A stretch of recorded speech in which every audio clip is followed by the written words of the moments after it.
Recording.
Bueno, buenas noches a todos, ¿cómo están? Espero que estén muy bien. Le vamos a dar inicio a este evento que es el ciclo de charlas sobre generalidades pediátricas. Mi nombre es Mónica Delgado. Mi nombre es Carlos Felipe Bustillos. Soy la oficial local de educación médica de la Asociación Científica de Estudiantes de Medicina de la Universidad Javeriana Cali. Y Yo soy el presidente de Semillero de Investigación en Pediatría. y estamos haciendo esta actividad en conjunto. Espero que la disfruten y aprendan mucho. Gracias. Bueno, en primer lugar, gracias a ustedes por estar acá. Gracias por la invitación a Carlos y a Mónica. Felicitarlos por esta iniciativa del Semillero de Investigación en Pediatría y por todo lo que han hecho los estudiantes de la Universidad Javeriana por agremiarse y mostrarse en redes a nivel internacional. Todo muy importante para su formación. Hoy vamos a hablar de un tema que a esta hora puede resultar bastante pesado, pero que lo vamos a tratar de hacer desde otra mirada para tratar de hacerlo un poco más amable. Y tiene dos prerequisitos este tema.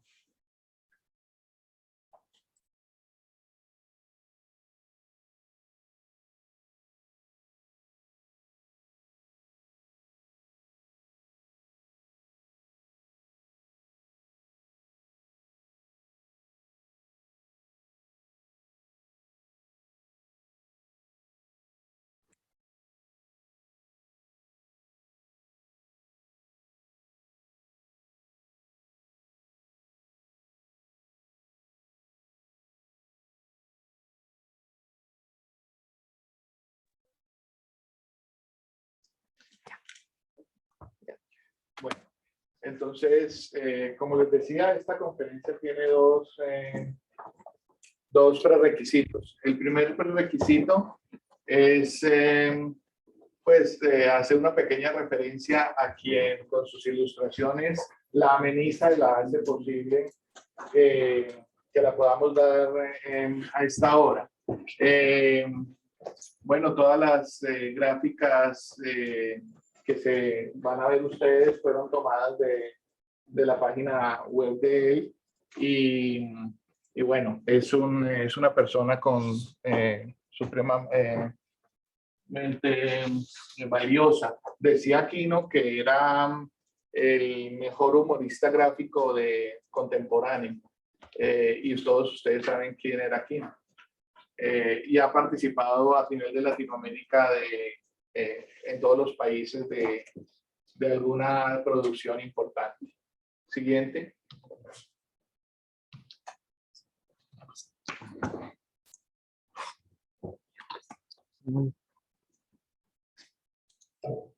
Bueno, el otro prerequisito es definir epistemología, porque si vamos a hablar de historia clínica, una mirada epistemológica y de pronto tenemos un poquito enredado el concepto de epistemología, pues nos vamos a perder desde el principio.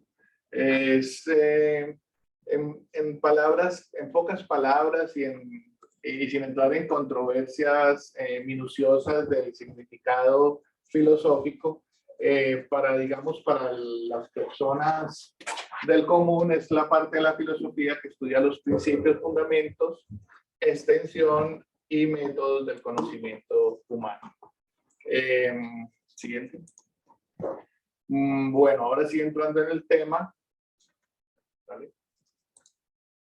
El contenido que es los primeros pasos, vamos a explicar bien qué quiere decir eso, la frustración, el desconcierto, el alinearse, el despertar y la decisión. ¿Qué son esos pasos? ¿Qué son esa frustración, desconcierto, alinearse, despertar y decisión?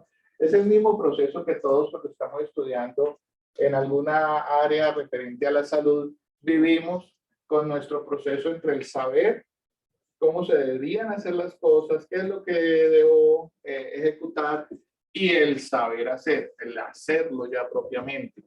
Entonces todo eso lleva una serie de pasos, así como el duelo tiene unos pasos, esto también tiene unos pasos en nosotros y pasamos por todo eso.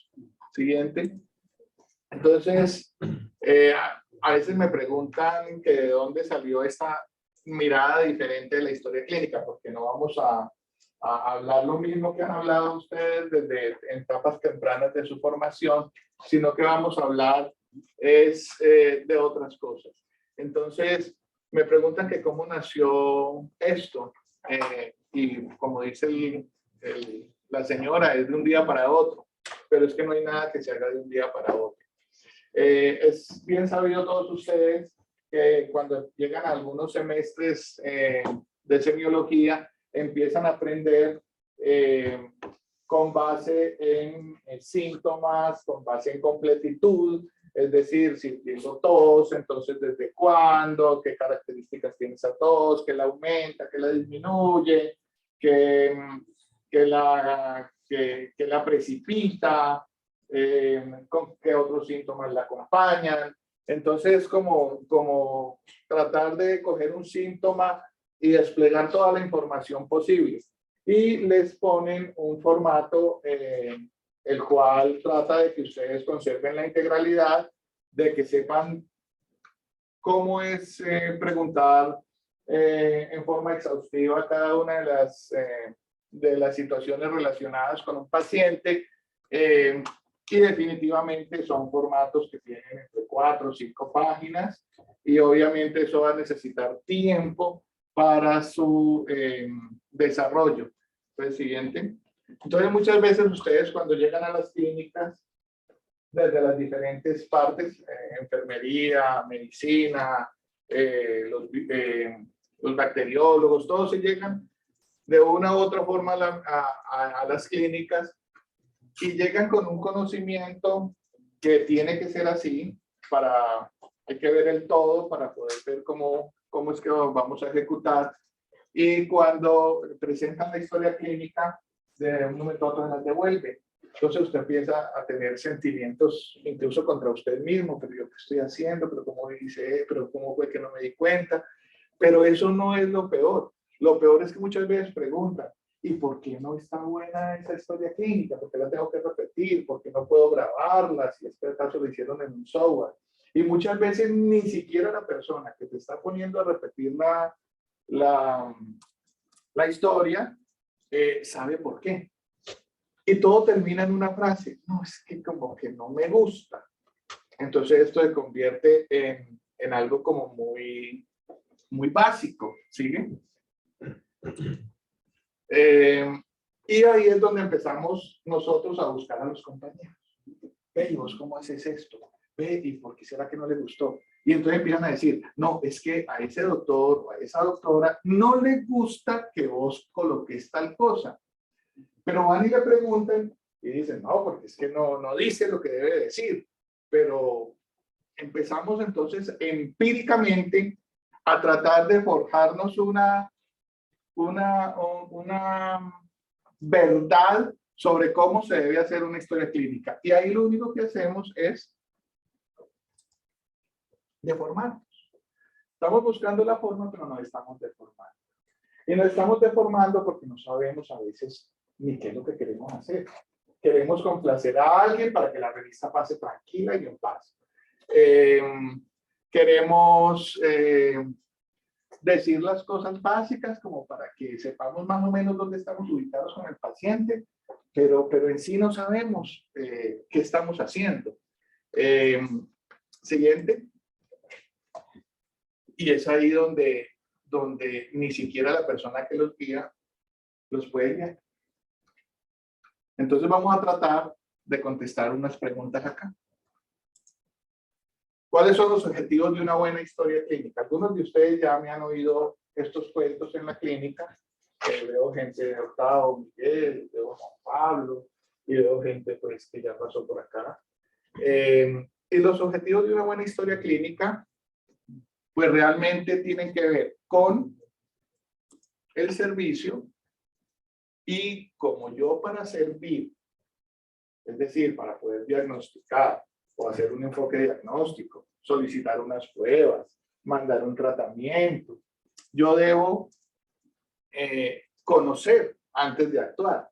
Antes de decidir qué voy a hacer, yo tengo que tener toda la información ahí. Entonces, ya sabemos. La historia clínica es una forma de recoger información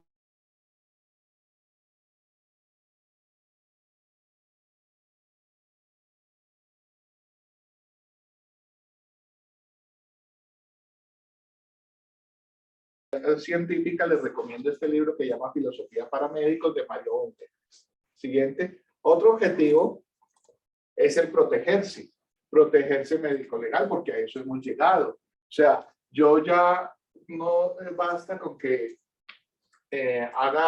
maneje los 4 principios del comportamiento hacia la vida, como son el de beneficencia, el de no maleficencia, el de autonomía y el principio de justicia. Yo no solo debo facilitarlo y hacerlo, sino que debo dejar constancia de que lo hice. Y es la única forma de evitar problemas que tienen que ver con algunos malentendidos o algunos desenlaces que no son tan buenos o no son aceptados. Y ahí es donde salen los conceptos de seguridad del paciente. Entonces tú tienes que demostrar que existe la seguridad del paciente. Esos son principios bioéticos. Bueno, y lo tercero es comunicarnos entre nosotros. Muchas veces llegamos a un turno, nos ponen a ver un paciente que no nos entregaron porque pues tenemos un servicio hospitalario muy grande y de pronto nos entregan los pacientes más críticos y de pronto nos llaman a ver un paciente. ¿Qué es la única herramienta que nosotros tenemos? Pues la misma persona que está ahí y la historia clínica, ¿cierto? Entonces nosotros debemos tener una forma de comunicarnos que sea efectiva. La comunicación antes se creía que era solo enviar la información. Después que enviarla por un medio correcto. Después que enviarla por un medio correcto y que le llegue a alguien. Y ahora se habla de la comunicación efectiva, que se envíe la información por un medio correcto, que le llegue a alguien, verificamos que le llegue, y no solo verificar que le llegue, sino que eso se traduzca en una acción por parte de la persona a la que le llegó. Entonces, es muy importante no ir a distorsionar los mensajes, como dice, por ejemplo, el diseño ahí. Siguiente. Y entonces nos plantea un problema. Yo tengo que cumplir unos objetivos al realizar mi historia clínica. No tengo que satisfacer a nadie. No es a mí me gusta, a este le gusta, al otro profesor le gusta, porque usted no va a aprender 550 formas de hacer la historia clínica, dependiendo con quién esté rotando o en qué servicio esté. No, usted debe cumplir unos objetivos. ¿Y cómo cumplirlos? Debo cumplirlos de una manera que esos datos que yo consigne ahí tengan toda la validez del caso. Y esa validez depende de yo conservar una amalgama de propiedades, y es ahí donde yo meto mi parte personal. Porque la historia clínica debe cumplir unos objetivos. Yo debo tener unas propiedades para que ese dato sea válido y cumpla los objetivos. Esas propiedades yo les voy a traer hoy 7, que para mí son como las más importantes. Puede haber más. Algunos podrán decir, no, son menos. Pero lo que sí es cierto es que eso debe mezclarse en una licuadora llamada mente, pensamiento, que lleva, ese pensamiento lleva toda mi historia personal. Yo les decía a los estudiantes, si yo soy hijo de una historiadora y de un educador de primaria que enseña español, y una de las propiedades de la historia clínica es de pronto hacerla corta, y es una familia de poetas, yo por más que luche para que esa persona haga las cosas cortas, no la va a hacer, no la va a hacer, pero le va a salir bien. Así le quede larga, le va a salir bien. ¿Por qué? Porque ella tiene una historia personal que hace que le salga con gracia. No todo el mundo se puede poner cierto tipo de vestimenta porque no se queda bien, no la sabe llevar, etcétera, etcétera. Entonces, finalmente, las propiedades tienen una amalgama que son individualizadas. Tú puedes tener mucho de descriptiva y puedes tener poco de otras propiedades que vamos a mencionar. Puedes tener porcentajes distintos. Lo que pasa es que al final debes cumplir los objetivos. Y es ahí donde vienen las diferencias que llevan a las personas a decir no me gustó una historia o sí me gustó, pero mientras cumplan los objetivos no tiene por qué repetirse. Entonces, veamos, porque una cosa es lo que yo me veo en el espejo y otra cosa es lo que soy. Siguiente. Entonces, esta es una propiedad que no se negocia. Y les voy a explicar por qué no se negocia. Toda enfermedad actual, toda anamnesis que yo haga, incluso el examen físico cuando lo estoy copiando, debe ser meramente descriptivo. Es decir, yo no debo meter lo que yo pienso ahí, sino lo que yo encontré. ¿Y qué es lo que yo sí puedo, digamos, medio hacer como microjuicio? Yo puedo traducir. Digamos, la señora me está hablando de churrias, yo puedo decir deposiciones líquidas. Es una pequeña traducción a un lenguaje médico, que es un microjuicio, que no llega a ser un diagnóstico, sino que llega a ser una descripción de un hecho, para que todo el mundo sepa de qué estamos hablando. Porque de pronto churrias no lo conocen otros médicos de otras regiones. Solamente lo conocen los médicos de la región de donde viene la señora. Entonces, ese es un microjuicio que yo puedo hacer. Otro microjuicio que yo puedo hacer es tratar de separar ruidos de señales. Ruidos de señales. Esto tiene que ver con lo que estamos hablando, esto no tiene que ver. Más sin embargo, yo debo separarlos para tratar de enfocarme y hacer un relato de lo que yo considero son señales que me acerquen a un diagnóstico, que me acerquen a un enfoque. Y otra cosa es que yo deseche los ruidos. Porque los ruidos muchas veces, cuando no se ha dado al chiste, como dicen, en los ruidos muchas veces están las respuestas. Entonces los ruidos no se eliminan, pero sí se dicen al final en una forma más tranquila, más escueta y menos compleja. Entonces, hay esta enfermedad actual que yo estoy haciendo, debe ser 100% descriptiva. Yo no puedo negociar eso. Esa es de las únicas que no se negocia. O sea, todos ustedes al final deben tener que son 100% descriptivos. No meten su pensamiento, no meten su opinión. Porque es que entre los personal de salud, muchas veces, en una forma un poquito involuntaria, tendemos a poner al paciente en nuestro pensamiento y no al revés, no poner nuestro pensamiento al servicio del paciente, sino el paciente tiene unas características y yo ya creo que es esto y yo trato de acomodar al paciente como sea ahí. No es esa la idea. Entonces, por eso debe ser descriptiva. Siguiente. Fuera de ser descriptiva, pues debe ser, me han oído, sintética. Entonces, bueno, hasta ahí muy bien, debe ser corta, ¿sí? ¿Por qué? Porque la atención se capta en los primeros 30, 40 segundos y se mantiene unos 4 o 7 minutos. Y a mí me toca leer por más de 7 minutos, tiene que ser una lectura muy agradable, pues, para yo quedarme ahí. O si estoy hablando, tiene que haber algo que como que los despierte a todos en un momentico. Eso es lo difícil por ejemplo, de las conferencias. Por eso las conferencias en los congresos cada vez son más cortas. Cada vez son 15 minutos y hábleme de esto y no me hable de más nada. Y entonces usted va y dice lo que tiene que decir y listo. Antes eran conferencias como esta, de 40, 45 minutos y me empezaba a ver cómo cabeceaban. Entonces, ese es el experimento que estoy haciendo. Entonces, debo hacerlo sintético. Y si no, tengo que tener mecanismos de tratar de captar la atención permanentemente. Y debe ser secuencial. Entonces, ahí es donde viene una de las partes que más difícil es de manejar. Hay personas que les gusta que les cuenten demasiado el entorno de lo que está sucediendo. Entonces, y sean muy cronológicos, que qué pasó el 30 de abril a las 7 de la mañana, y qué pasó a las 9, y qué pasó a las 10. Entonces, esas enfermedades actuales se llenan de 30 de fechas. Eso parece un calendario más que una enfermedad actual. Entonces, yo quisiera invitarlos a que incorporen con mínimas referencias de fechas el término de secuencial y dejen afuera ese de cronológico. Ya van a ver cómo hacerlo.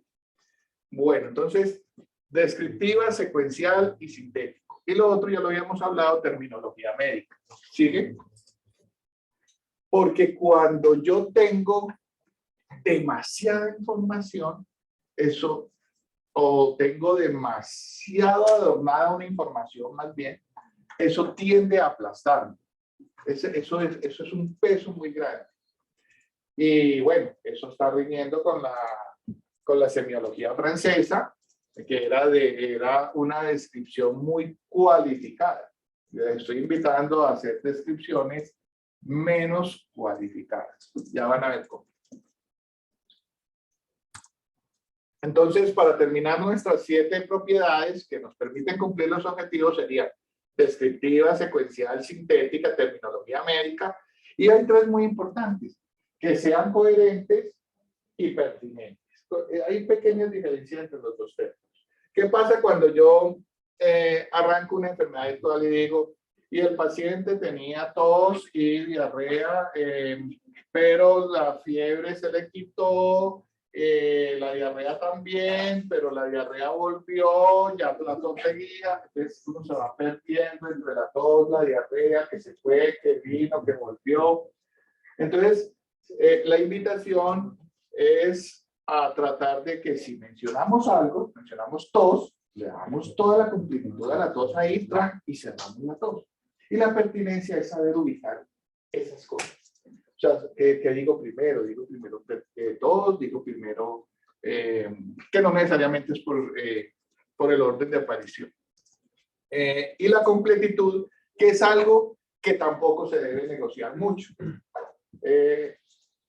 Ustedes están entrenados en completitud y lo hacen muy bien. ¿Por qué? Porque tienen el formato que les hace recoger toda la información, tienen un trabajo durante el semestre que les enseña la integralidad y cómo se debe, digamos, desmenuzar cada síntoma para poder llegar a una correcta caracterización.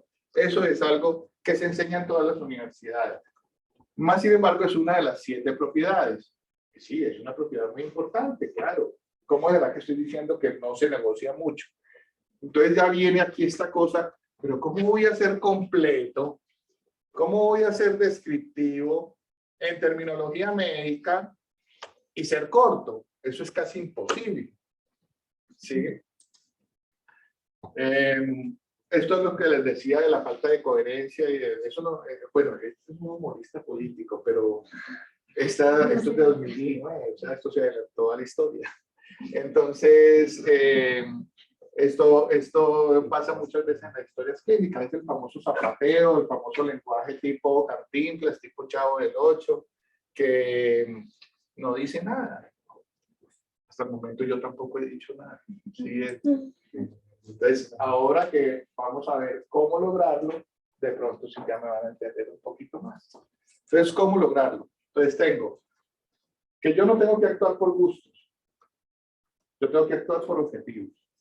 Para poder cumplir estos objetivos, tengo que mandar un dato válido que debe tener unas propiedades. Pero esas propiedades no quiere decir que tienen que estar en el 100%. Las propiedades tienen que acomodarse a lo que yo soy, a mi historia personal y a mi forma de ver la vida y a mi forma de sentir. Y ahí es donde yo voy a trabajar y voy a ser exitoso para comunicarme, para servir al paciente y para protegerme legalmente. Y para muchas otras cosas. Uno de los estudiantes me dijo, ¿puede servir para investigación? Y yo, claro, puede servir para investigación. Si usted pregunta y lo deja consignado en la historia clínica, después puede hacer estudios de investigación. Claro que sí, usted tiene una acumulación de datos. Entonces, ¿cómo puedo lograr yo eso? Siguiente, hay una herramienta que está basada en la historia natural de las enfermedades. Entonces, la historia natural de las enfermedades tiene un comienzo de síntomas, luego aparecen síntomas hacia otras partes. Un ejemplo es el dengue, otro ejemplo es, siguiente, el Kawasaki. Entonces, ustedes ven, hay unas semanas que transcurren desde el comienzo hasta que la enfermedad pues, ya tiene todas sus manifestaciones y van apareciendo, no aparecen todas al tiempo, no todas las enfermedades aparecen todo el primer día, sino que van apareciendo a lo largo del tiempo, van apareciendo las manifestaciones, y es en esto es que se basa la línea de tiempo. ¿Bien? Porque si no se convierte el interrogatorio, la relación médico-paciente, se convierte en que ella está diciendo y yo estoy haciendo así. Y eso cuánto no lo hemos visto, sobre todo en la consultación. ¿Sí? A veces es así. Y ni siquiera alzamos la cabeza. A veces nos va el paciente y no. Ay, ve, pues, de buena señor. Porque no estamos conectados. Estamos ávidos de poner cualquier cosa ahí para poder seguir con el examen físico y me encontrar un problema y por ahí. Porque no hay tiempo, porque tengo 15 minutos, tengo 20 minutos, ¿yo cómo hago? Hasta que hay gente que dice, no, yo no trabajo porque no pude con el sistema de salud. Y hasta ahí llegó toda la preparación que tenías como de 20 años. Entonces, no, de eso no se trata. Se trata de que nos podamos conectar, de que podamos estar en el sistema de salud, que podamos participar y transformarlo si es necesario. Entonces, siguiente, ¿cómo es lo de la línea de tiempo? La línea de tiempo es la siguiente. A ti te llega un paciente a la consulta y lo más sencillo es que el paciente no haya sido tocado por nadie, que te llegó por primera vez a ti. Es muy sencillo. ¿Por qué? Porque el día 0, yo hago una raya, yo no estoy copiando, yo estoy dibujando. Hago una raya en un cuaderno. Y le digo a la señora, venga, vamos a hacer la raya. ¡Pum! ¿Cuál es el día 0? Ustedes que están de pronto en este comienzo de su vida en salud, tanto enfermeros como médicos, pues el día 0 es el día de comienzo de los síntomas. Hay contadas excepciones donde el día 0 puede ser el día en que estuve en contacto con el factor de riesgo, pero eso se necesita un conocimiento grande y una relación 1 a 1 que hay que demostrar entre la relación de la exposición y el efecto de la enfermedad. Por ejemplo, hay un caso muy típico, que es el del señor de edad que se cae en el baño, se pega en la cabeza, medio se atonta un ratico, se marea, se sienta, se cae 10 minutos y ya, quedó bien, quedó perfecto. Y no le dijo a nadie nada. Y de pronto el señor a los 7, al mes y medio, empieza a arrastrar una piernita o a hablar enredado o con movimientos anormales, ¿cierto?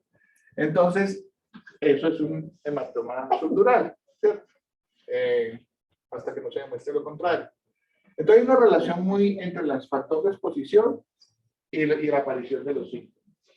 Pero cuando uno está empezando, es muy riesgoso empezar el día 0 desde el día del factor de la exposición. Es muy riesgoso. Entonces es mejor empezar por los síntomas. Entonces yo arranco. Empezó con disartria, dificultad para la marcha, ¿y qué fue lo que te dije? Y movimientos y cambios de comportamiento desde hace 3 días. 7 días antes se cayó en el baño y tuvo un golpe en el cual quedó pues con una transitoria alteración de su conciencia, pero recuperó. ¿Ya? Esa es como la forma que le estamos invitando. Entonces, síntomas puros primero, día 0, día del inicio de los síntomas. Como yo estoy aquí, a mí me llega, pues para mí es muy fácil hacer la enfermedad actual. Es sencillísimo y puedo cumplir todas las reglas de sintético, de todo, no tengo ninguna dificultad.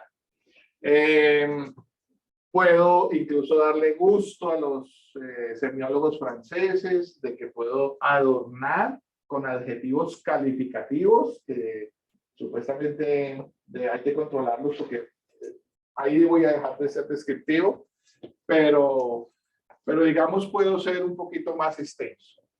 Cuando yo estoy en una sala de hospitalización y me llega un paciente y ese paciente viene de la UCI o viene de otra institución, muchas veces se da que ha estado ya en 2 salas de hospitalización, ha pasado 2 veces a UCI, y sube y vuelve y baja, y le dicen a uno, haga la enfermedad actual, haga la historia clínica de ese paciente. Entonces, la gente para salir del paso de esa cosa dice, paciente que viene de la UCI con diagnósticos de, y se acabó. Pero ahí no dejaste si la verdad era eso o no. No dejaste lugar a la discusión de si ese era el diagnóstico o no. Y en casos que sean muy difíciles, pues eso va a ser un sesgo bastante importante para encontrar la verdad. Entonces tú debes, digamos, cuando tienes una intervención en salud que modifica la historia natural de la enfermedad, debes relatar eso. Porque tú no me puedes dejar, si yo estoy aquí hoy en la sala, hasta aquí fueron los síntomas puros, los cuales identificaste y los pudiste relatar. Si tú no me cuentas esto, y es un error muy común, si no me cuentas qué pasó entre que llegó a la salud y hoy, yo no voy a poder tener una acción a partir de ese paciente.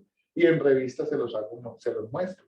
Cuando por X o Y cosas no me traen al hoy, yo les digo, yo no puedo decirte si voy a seguir con el antibiótico, yo no puedo decirte si le voy a dar salida, yo no puedo decirte nada. Porque no tengo todos los elementos para hacerlo. Esto era prohibido en la semiología francesa. En una semiología francesa no se podían dar diagnósticos, no se podían dar tratamientos, no se podían dar resultados de laboratorio durante el relato de una enfermedad actual. Pero es que yo estoy aquí y no estamos en 1800 ni 1700, estamos en los años 2000, estamos allá.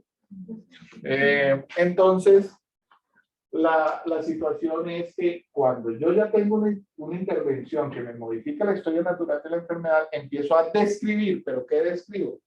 Lo que hicieron, ¿no? Entonces, a su ingreso a la unidad de cuidado intensivo, encuentran paciente, y yo en la historia sé cómo lo encontraron. Encuentro un paciente así, toman tal cosa, que reporta tal otra, diagnostican tal cosa. Estoy hablando de un diagnóstico en plena enfermedad actual, pero es que no es en la enfermedad actual de síntomas puros, es en la enfermedad actual de la evolución asociada al cuidado de la salud.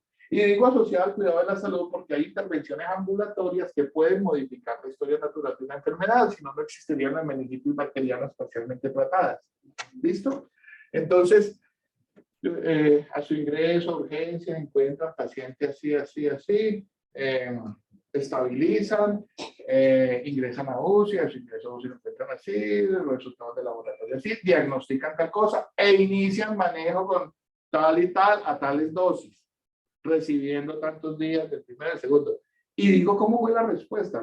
La paciente evolucionó hacia la mejoría, motivo por el cual es trasladado a sala. Y entonces ya llegué al hoy. Yo ya sé decirte que lleva 7 de 10 días programados. Entonces yo puedo decir, no, podemos dejar en 7 porque los reactores de fase aguda, o sea, yo ya puedo tomar una acción con ese paciente. O digo, no, llevemos hasta los 10 días porque ese es el tratamiento mínimo. Entonces, siempre que tengo 2 tipos de pacientes. El que ya lo intervino la salud y el que no lo intervino. El que no lo intervino, facilita. El que ya lo intervino, que es por ahí un 15-20% de los pacientes de las historias clínicas que nos van a tocar hacer, tengo que hacer mi enfermedad actual cuando ingrese ese paciente a la sala o al sitio donde esté, o a mi consulta externa, donde sea que lo haya recibido, lo tengo que hacer con síntomas puros, con evolución intrahospitalaria para poderlo traer a luz. Y es la única forma que yo puedo tomar acciones sobre ese paciente. Sí. Si no me llegan al hoy, va a haber un rompimiento total entre quien está hablando y quien está oyendo. Y funciona también en las interconsultas. Y ustedes lo notan, porque es usted diciéndole al nefrólogo, por ejemplo, ¿cómo está su paciente? No, doctor, que es un paciente, Y usted lo nota porque primero él se le va. Él empieza así y empieza a mirar como que caballero ahí al fondo. ¿Cuándo acabará? Y de un momento a otro el tipo hace así, mira el reloj. Esa es una de las manifestaciones. Cuando usted vea eso, usted ya perdió ahí con la comunicación, con la atención. Lo otro que se puede ver en esas interconsultas es cuando el tipo está así, que está, no dice, a ver, no, pero ¿es una estatua o es el doctor? Y de un momento a otro coge y le dice a la gente, ¿qué hace el paciente de la división? Y de acuerdo. Si él le hace don fulanito de la cama 17 ya, si él le hace esa pregunta a la gente, esa persona que está hablando le perdió el año. Otra cosa que ustedes se dan cuenta es que muchas veces lo están mirando así, ¿cierto? Usted cree que le están mirando. ¿Ah? Pero no tiene que poner todo. Entonces, de un momento a otro, el tipo como que despierta y cuando usted le dice, ya acabé, doctor, porque usted tiene que avisar que ya acabó, porque el hombre no se da cuenta. Eso es otro síntoma. Entonces el tipo ahí mismo coge y dice, ah, bueno, señora, entonces ¿cuándo fue que estaba orinando como espumoso? Ah, sí. ¿Y cuándo fue la última fiebre que tuvo? Ah, démosle salir. Cuando el tipo vuelve e interroga así rápidamente, cosas que usted incluso ya le dijo, entonces eso es porque usted habló de más. Porque usted habló más. Y esas son las famosas enfermedades actuales que te matan por entender. Y después, bueno, y que la cosa acabara ahí con una telita pues ahí cortica que yo solo me di cuenta, pero después cuando salgamos, el docente me va a coger y me va a decir, qué pena, usted, no sé qué, cómo fue que le hablaste así al doctor, todo ese cuento. Me hiciste quedar mal, como si él hubiera hablado, entonces, o él hubiera hablado, entonces tampoco. ¿Sigue? Entonces, repasando, llevamos que no vamos a complacer a nadie, vamos a cumplir unos objetivos, vamos a obtener validez del dato, vamos a cumplir unas propiedades que yo pongo con mi personalidad y saco unos porcentajes de cada una, que hay dos que tienen que ser 100%, que son completitud y descriptiva, pero perfectamente puedo tener 50% de sintética, puedo tener 70% de coherencia, puedo tener 30% de pertinencia, bueno, en fin. Y lo otro es cómo voy yo a adaptarme a un sistema de salud. ¿Cómo voy yo a preguntar según el tiempo que disponga? O según como me nazca más lo que estoy haciendo. Entonces hay dos métodos. Está el método deductivo, que es ese que ustedes les enseñan desde quinto semestre, que es el de tenga estas 4 o 5 páginas, me va a reunir esas 800 preguntas, me las va a traer. Ese método que necesita tiempo. Ese método es muy bueno ¿para qué? Para enseñar, para tener integralidad, para el caso difícil. Ese caso que necesita el doctor House, que llegue y empiece a decir, voy a unir eso que está allá y eso que está allá. Ahí caben todas las cosas mágicas y no mágicas que puede estar relacionando el paciente, pero tiene la dificultad que golpea un poquito la relación médico-paciente, porque esa cosa de subir, bajar la cabeza, anotar, poner la X, la señora llega un momento en que, yo no sé si les ha pasado, que le dice, todavía le falta un momento. Y usted va apenas en la primera hoja. Entonces, ese es un método que sirve para los casos difíciles, para cuando tengo tiempo. Si yo tengo una consulta privada que cito a los pacientes cada hora, pues yo puedo hacer perfectamente deductivo. Y después hago mi análisis. Hago un paréntesis. Ustedes siempre les he dicho, no pongan su pensamiento, simplemente describan. Ustedes me podrán preguntar, bueno, ¿y entonces dónde voy a poner lo que yo pienso? Pues para eso la historia clínica tiene un ítem que se llama análisis y plan. Entonces yo en el análisis ahí ya pongo lo que yo creo, la teoría en la que me sustenté y cuál es mi sensación, mi impresión con ese paciente y qué voy a hacer después. Ese es el lugar para hacerlo. No es la enfermedad actual, ni es el examen físico. Ahí simplemente describo lo que encontré, En lo otro describo lo que pregunté en síntomas puros y lo que encontraron mis colegas en evolución intrahospitalaria. Y lo que hicieron mis colegas, pero lo describo. Hay un método que incluso es un método, aquí que estamos en la Pontificia Universidad Javeriana, es un método que emplearon mucho las escuelas javerianas, que es el método deductivo hipotético. Y yo se los pongo, es como de la siguiente manera. Usted coloca a hablar a la persona. Hola, señor, una pregunta abierta, como les han enseñado. ¿A qué vino? ¿Cuál es la diferencia con el otro método deductivo? Que apenas usted vio que le vio que se le fue para otros lados en el método deductivo y dice, no, pero un momentico, señora, venga, espera un momentico, yo aquí que tengo que poner una X. Y entonces la interrumpe, le corta el chorro. Aquí no se corta el chorro. Usted empieza a hablar la señora o el señor y usted en algún momento su mente va a tener un choque o va a tener una confusión, no sé qué es lo que va a tener. Se le va a alumbrar algo en la mente. Cuando usted se le alumbra o con un diagnóstico, o con un síndrome, o con un problema.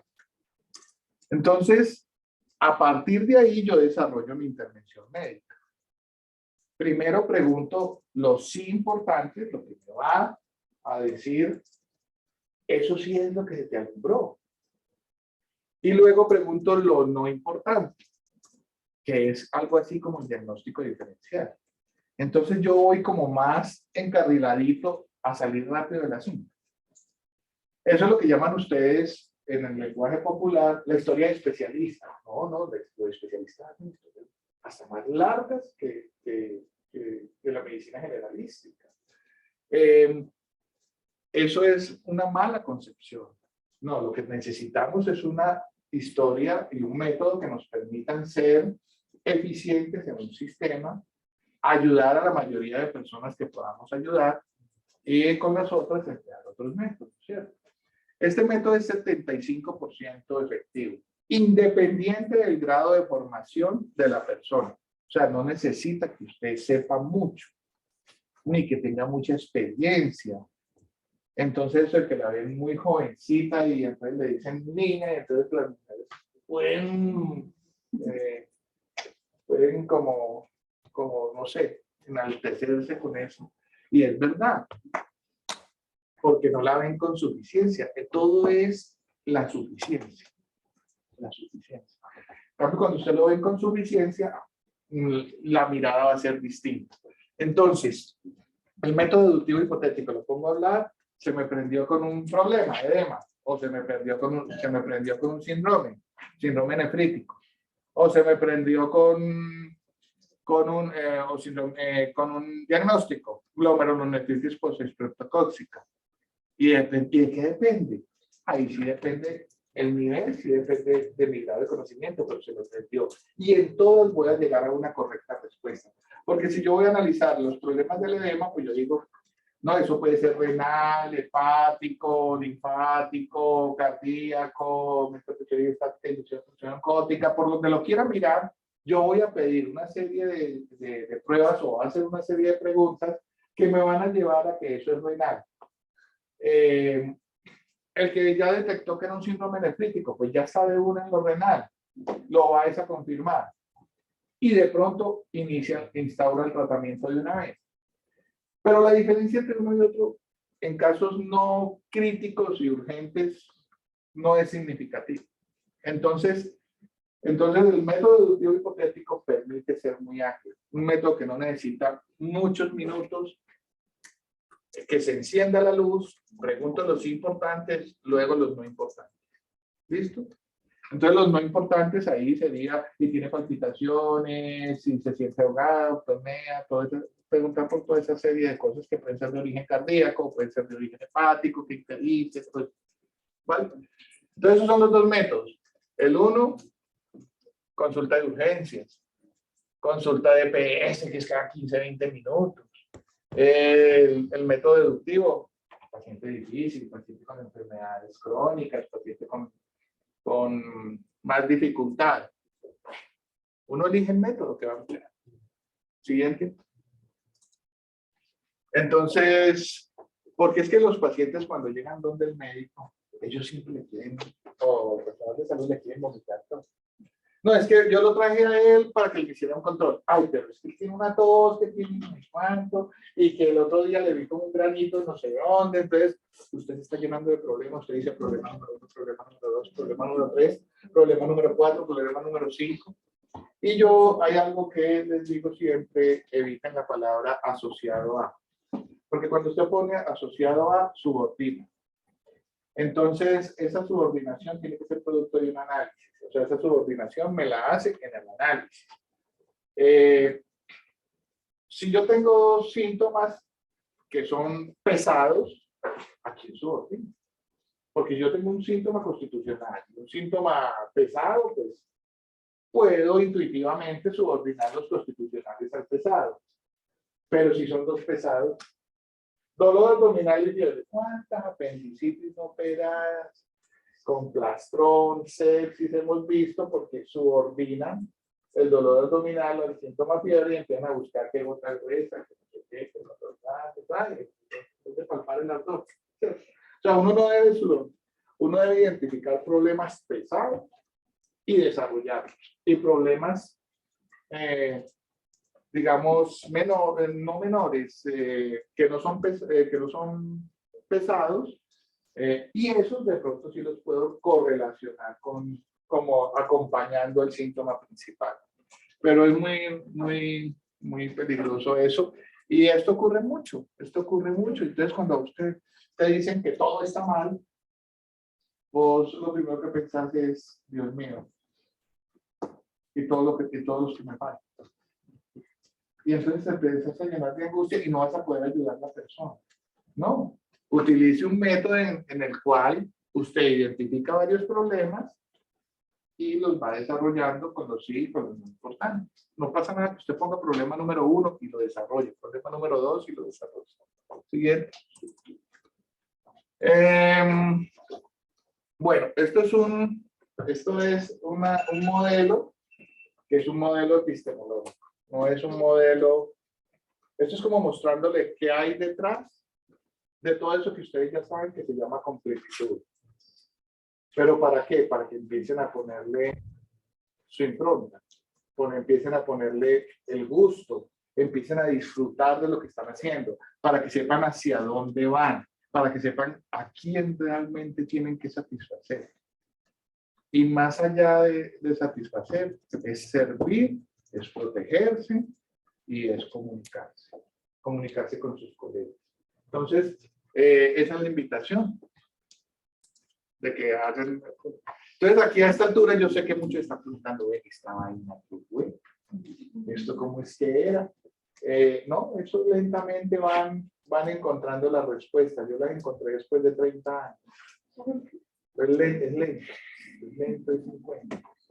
Pero es un proceso de maduración personal, en que yo ya me voy a sentir satisfecho con mi historia clínica, en que yo ya me siento satisfecho porque he ayudado. Me siento satisfecho porque la otra vez un doctor me dijo, uy, sí, yo leo son tus historias. Porque es que la gente ya no está leyendo las historias. La gente ya no le cree a las historias, no va sino a ver los resultados de los laboratorios. Ya nadie le ve qué fue lo que dijo, no sé, a no ser que sea un especialista que va a dar un concepto y va a dar un plan. De resto, ya nadie lee la historia. Es una realidad. Porque dicen muchas cosas muy largas que son casi idénticas a las del día anterior. Muchas veces son iguales a las del día anterior. Entonces no hay una verdadera evolución, no hay una transformación, no hay una impronta, no sabemos para dónde vamos. Parece que el objetivo fuera cumplir con la revista. Y punto. Y tener formulado antes de las 10, cosas que ya, eso ya la tapa de la ridiculez, pues, las cosas médicas subordinadas a la eficiencia administrativa. Entonces, yo creo que tiene que haber un equilibrio. Entonces, este asunto es un viaje de 30, 40 años que van a hacer y ahí se van a dar cuenta cómo es el asunto. Mientras tanto, no sé si tienen preguntas.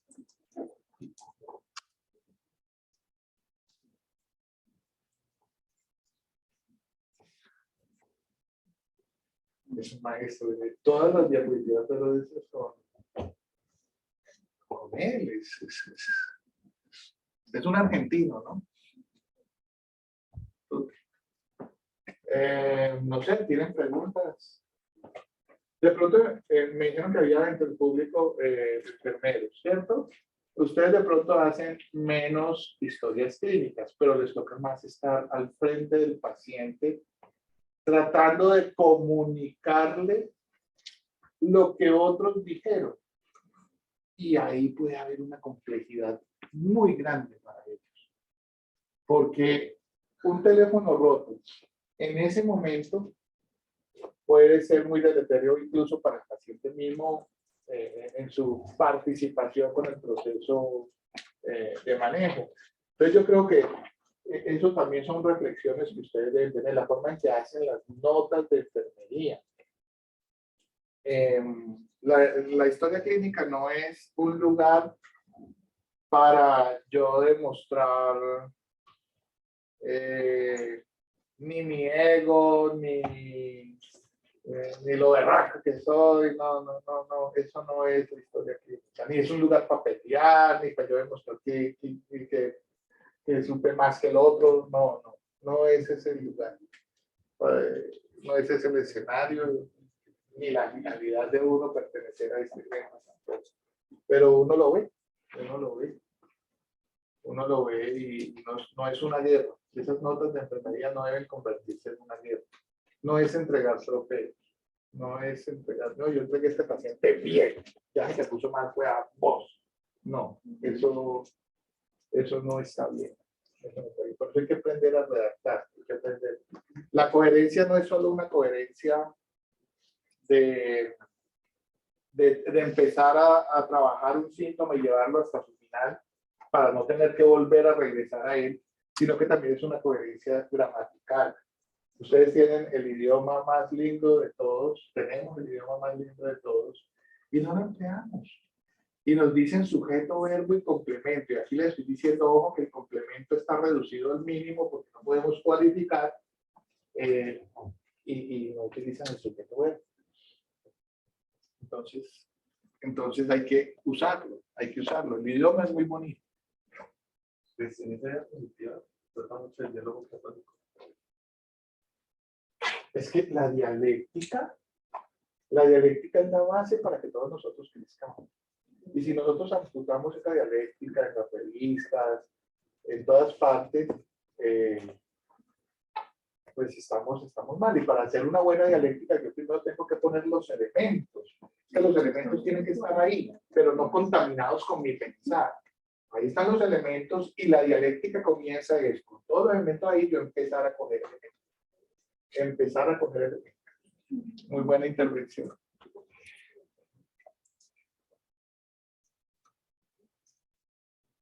Bueno, pero yo no sé si esto quedó demasiado confundido. No, al contrario, que sea claro. Sí. Bueno, no sé si no hay más preguntas.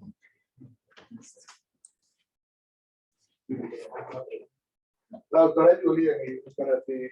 No, La doctora Julia mañana nos va a realizar. Lo que dijiste ya uno la vida diaria. Sí, claro. La historia. La doctora Julia les va a hablar mañana de la lactancia materna. La evidencia. No es contestar la lactancia materna, es la evidencia. Sí, a desmentir Claro. muchas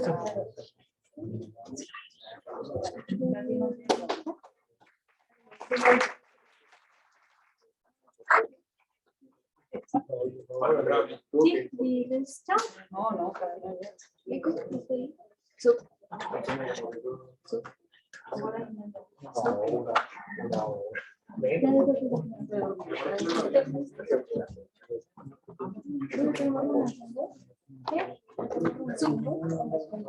Ya, quiero que